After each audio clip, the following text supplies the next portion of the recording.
안녕하세요. 연합인포맥스 윤영숙 특파원입니다. 오늘 뉴욕 증시가 모두 하락세로 장을 마쳤습니다. 나스닥 지수는 1% 이상 하락하면서 지난 고점 대비 11%가량 하락했습니다. 우선 시황부터 보고 가겠습니다. 지수별로 보면 다우 지수가 0.96% 하락했습니다. S&P 500 지수는 0.97% 떨어졌고 나스닥 지수는 1.15% 하락했습니다. 이날 나스닥 지수가 1% 이상 하락하면서 지난 11월 기록한 고점 대비 10% 하락해 기술적 조정에 들어섰다는 소식도 나왔습니다. 기업들의 실적이 발표되고 있는데 이게 시장의 예상치를 웃도는 것도 있지만 예상치보다 이제 못 미치는 예상치를 밑도는 이제 실적도 나오고 있어서 시장이 딱 이제 인상적인 실적을 받아들이지 않고 있습니다. 거기다가 10년물 국채 금리가 이날 초반에 1.9%를 터치하면서 이제 금리에 대한 우려도 계속됐고요. 물론 이제 10년물 국채 금리는 하락세로 장을 마쳤습니다. 섹터별로 보면 임의소비재와 금융 그리고 기술 관련주가 1% 이상 하락했습니다. 그리고 부동산, 산업, 에너지 관련주도 약세를 보였는데요. 11개 섹터 중에서 필수 소비재와 유틸리티 관련주만이 상승했습니다. 대형주 중에서 애플이 2% 이상 하락하고 테슬라가 3% 이상 하락했습니다. 그리고 이제 오늘 은행들의 실적도 계속 발표가 됐는데요. JP모건과 뱅크 오브 아메리카의 실적이 발표됐는데요. 이제 실적 호조에 0.4%가량 주가가 상승을 했습니다. 그리고 모건 스탠리도 이제 예상치를 웃도는 순이익을 발표하면서 주가가 1.8%가량 올랐습니다. 다음날 실적 발표를 앞두고 있는 넷플릭스의 주가는 이날 1% 가까이 상승했습니다.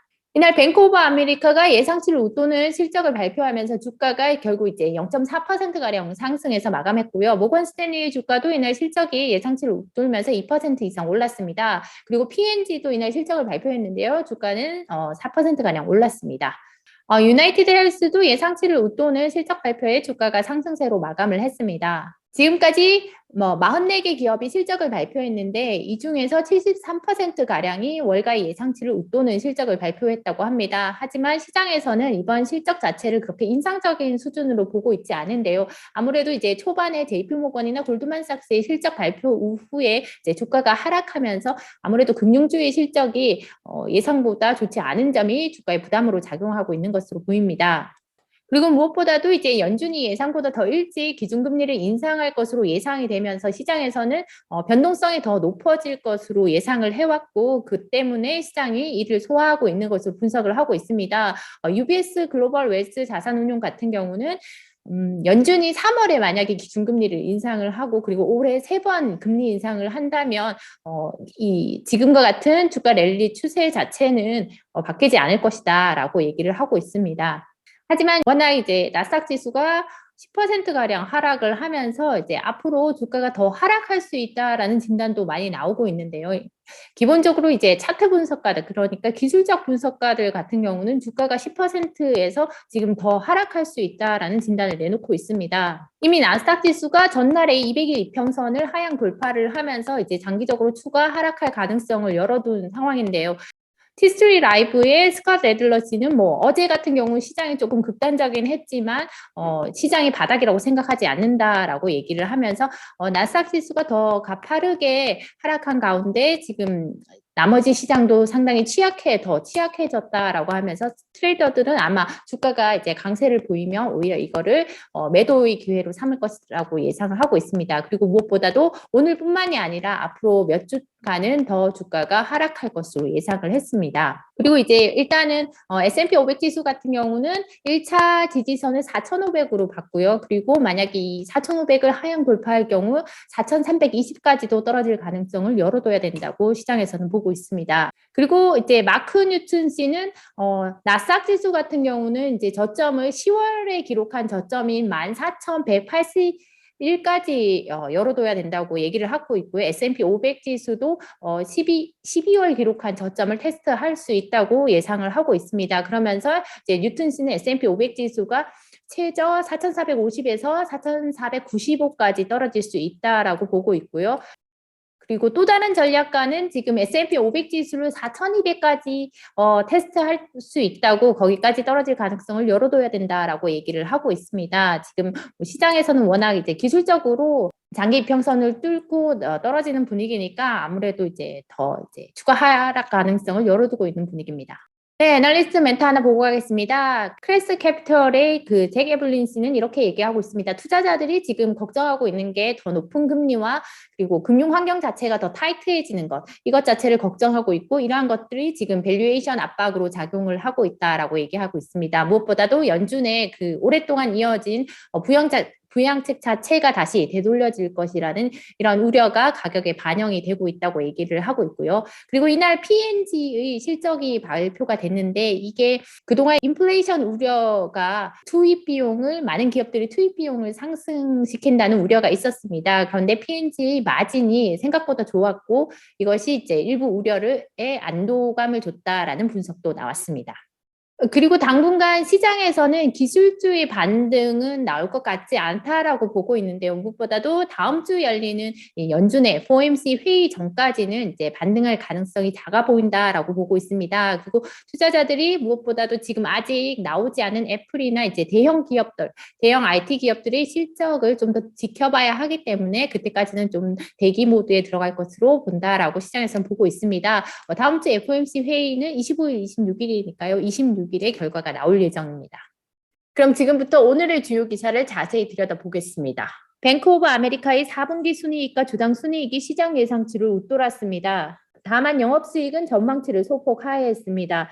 뱅크 오브 아메리카의 4분기 순이익은 지난해 같은 기간보다 28% 늘어나 70억 1천만 달러로 집계됐습니다. 주당 순이익은 82센트로 애널리스트 예상치인 76센트를 웃돌았습니다. 영업수익은 221억 7천만 달러로 지난해 같은 기간보다 10% 늘어났지만 예상치인 222억 달러를 소폭 하회했습니다. 뱅크 오브 아메리카는 대손 충당금 환입과 투자은행과 자산관리 사업 수수료 등으로 예상보다 높은 순이익을 기록한 것으로 평가됐습니다. 모건 스탠리의 지난해 4분기 순이익이 시장 예상치를 웃돌았으나 영업수익은 예상치에 소폭 못 미쳤습니다. 모건 스탠리의 순이익은 37억 달러로 지난해 같은 기간보다 9% 증가했습니다. 주당 순이익은 2.01달러로 시장의 예상치인 1.94달러를 웃돌았습니다. 영업수익은 145억 2,400만 달러로 1년 전 같은 기간보다 7% 늘어났으나 시장의 예상치인 145억 5,800만 달러에는 소폭 못 미쳤습니다. 투자관리 수익이 59% 늘어나고 주식 트레이딩 수익이 13% 늘어난 점이 실적에 긍정적으로 작용했으나 픽스드 인컴 트레이딩 수익은 31%가량 줄어 예상치를 하회했습니다. 미국 생활용품 업체 P&G가 시장의 예상치를 웃도는 회계 2분기 순이익과 매출을 발표했습니다. P&G 회계 2분기 순이익은 42억 2천만 달러로 주당 1.66달러로 집계됐습니다. 지난해 같은 기간보다 9%가량 증가했으며 애널리스트 예상치인 1.65달러를 소폭 웃돌았습니다. 매출은 209억 5천만 달러로 지난해 같은 기간보다 6% 늘어 시장의 예상치인 203억 4천만 달러를 상회했습니다. 회사는 2022 회계연도 전체 매출이 3%에서 4%가량 증가할 것으로 예상해 이전보다 예상치 하단을 상향했습니다. 이전 예상치는 2%에서 4% 증가였습니다. 다만 회사는 비용 상승을 고려해 연간 순익 전망치는 3%에서 6% 증가로 이전 전망치에서 수정하지 않았습니다. 미국에서 5세대 이동통신 5G 서비스 개통을 앞두고 세계 각국 항공사들이 안전 문제를 이유로 항공편 취소와 변경을 서두르고 있습니다. 항공사들은 미국 몇몇 공항 인근 송심탑에서 서비스되는 5G 무선 주파수 대역이 항공 고도계 운영 대역과 가까워 운항에 심각한 영향을 미칠 수 있다고 우려해왔습니다. 두바이의 에미레이트 항공은 이날 미국 보스턴, 시카고 등 11개 도시로 향하는 항공편을 중단한다고 밝혔습니다. 5G 서비스 개통은 특히 장거리 운행에 투입되는 보잉 777기에 영향을 미치는 것으로 나타났습니다. 일본 항공사 두 곳도 5G 관련 문제로 항공편 운항 계획을 취소하거나 변경했습니다. 일본 양대 항공사 가운데 하나인 전일본 공司는 시카고와 LA, 뉴욕 등으로 가는 항공편 20편을 취소했습니다. 인도 국영항공사 에어인디아도 자사 트위터에서 시카고 뉴욕으로 가는 항공편을 취소할 예정이며 미국 노선에 보잉 777기를 제외한 다른 기종을 투입할 방침이라고 발표했습니다. 유가가 7년 만에 최고치로 올랐습니다. 러시아의 우크라이나 공격 위협, 아랍에미리트의 석유 시설에 대한 드론 공격에 이어 터키 남동부 송유관 폭발까지 이어지면서 원유 생산에 차질이 생길 수 있다는 우려가 커졌습니다. 이날 2월물 WTI 가격은 전날보다 1.79% 상승한 배럴당 86.96달러에 거래를 마쳤습니다. 이는 2014년 10월 8일 이후 7년여 만의 최고치입니다. 유가는 올해 들어서만 15.62% 올랐습니다. 이날 이라크에서 터키로 가는 원유 송유관의 폭발 소식까지 전해지면서 수급 불균형 우려가 커졌습니다. 공급 우려 속에 국제에너지기구는 이날 보고서에서 2022년 원유 수요가 팬데믹 이전 수준으로 돌아갈 것으로 예상했습니다. 국제에너지기구는 2022년 원유 수요 증가 전망치를 이전보다 하루 20만 배럴 높인 330만 배럴로 상향했습니다. 공급 우려 속에 수요가 증가할 것이라는 전망에 유가 오름세가 지속됐습니다. 독일 10년물 국채 수익률이 2019년 5월 이후 처음으로 플러스대로 돌아섰습니다. 19일 기준으로 독일 10년물 분투 수익률은 최고 플러스 0.01%까지 올랐다가 이후 마이너스 0.014%로 마감했습니다. 독일 국채 수익률은 2020년 3월에는 최저 마이너스 0.841%까지 하락한 바 있습니다. 독일 국채금리의 플러스 전환은 인플레이션 압력이 커지고 팬데믹 이후 유럽 경제가 다시 반등하고 있기 때문입니다. 독일의 12월 소비자 물가 지수는 전년 대비 5.3% 올라 1992년 6월 이후 가장 높은 수준을 기록한 바 있습니다. 특히 최근 들어 미국의 국채금리가 연준의 기준금리 조기 인상 가능성에 빠르게 오르면서 글로벌 금리도 동반 상승하고 있습니다. 유럽중앙은행이 통화정책 정상화에 있어 연준보다 뒤처져 있지만 결국 인플레이션으로 연준을 따라잡아 긴축에 나설 것으로 예상되기 때문입니다. 네, 제가 준비한 소식은 여기까지입니다. 내일은 넷플릭스의 실적이 발표되는데요. 내일도 관련 기업들의 실적을 갖고 다시 찾아오겠습니다. 감사합니다.